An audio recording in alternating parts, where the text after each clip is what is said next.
Nicaragua, fragile by fraud.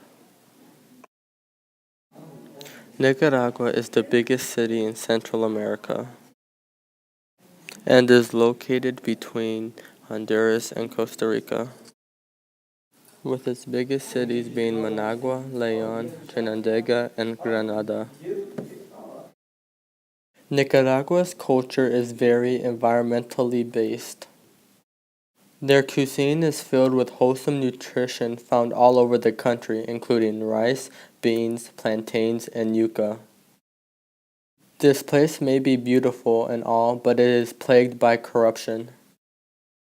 Every leader since its independence in 1821 has been corrupt financially, especially on the fact that most of Nicaragua's history it has been a communist country.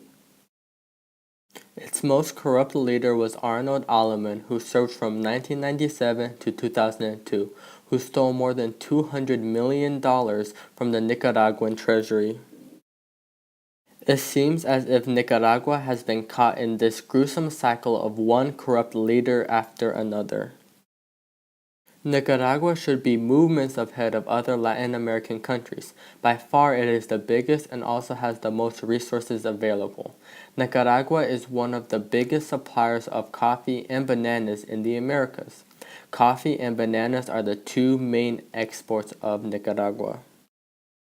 As those two commodities being Nicaragua's main exports, their GDP should be a lot higher than it is now, but it is ranked 19th of all Latin American countries. This poverty can be seen in the clothing the native people wear. But even with this poverty, the people of Nicaragua live the longest out of all Latin American countries, as well as the gender inequality gap is close to none. This shows how prosperous Nicaragua can be if it didn't have such a corrupt leader running it. It is hard to grow as a country when you have careless leaders throwing away millions of dollars as it is nothing.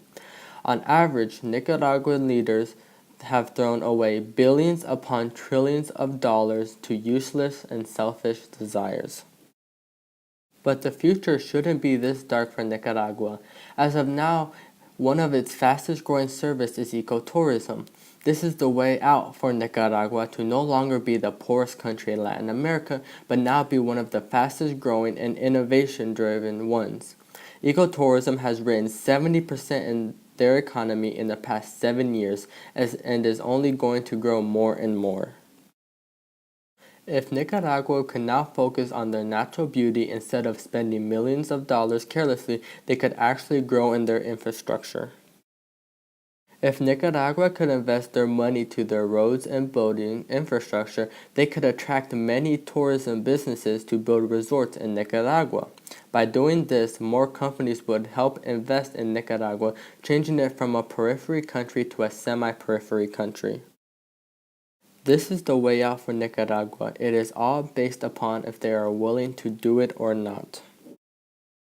Thank you for watching my video.